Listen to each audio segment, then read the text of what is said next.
अस्सलाम वालेकुम प्यारा दोस्तो अज़ीज़ो।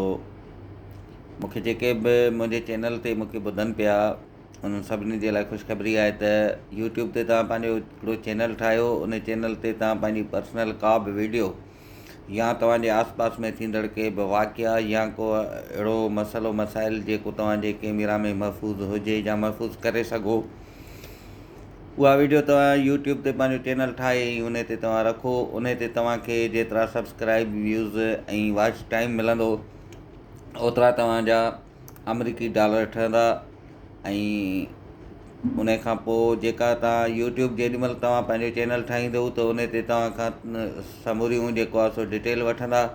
ऐं उन डिटेल वठण खां पोइ जेको आहे सो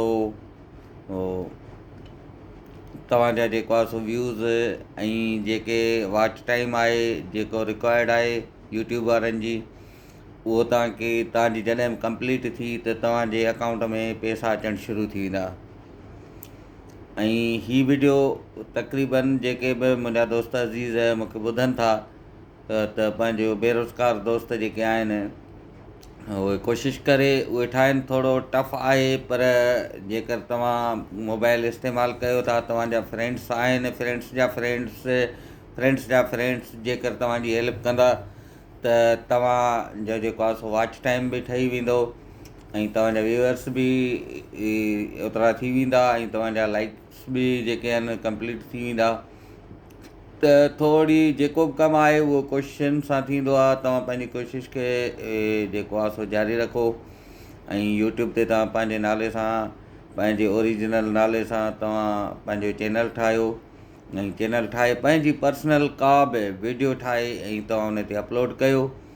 ऐं इनशाला त पोइ तव्हांजो जेको आहे सो चैनल तव्हांजो कामयाबु थी वेंदो। जीअं तव्हांजो चैनल कामयाबु थींदो वेंदो त तीअं तीअं तव्हांजा जेको आहे सो पैसा अमरीकी डॉलर तव्हांजे अकाउंट्स में ईंदा वेंदा। त पोइ देरि न कयो, जेके मूंखे ॿुधनि था मुंहिंजे हिन वीडियो खे बि लाइक कयो, सब्सक्राइब कयो। तव्हांजी वॾी महिरबानी।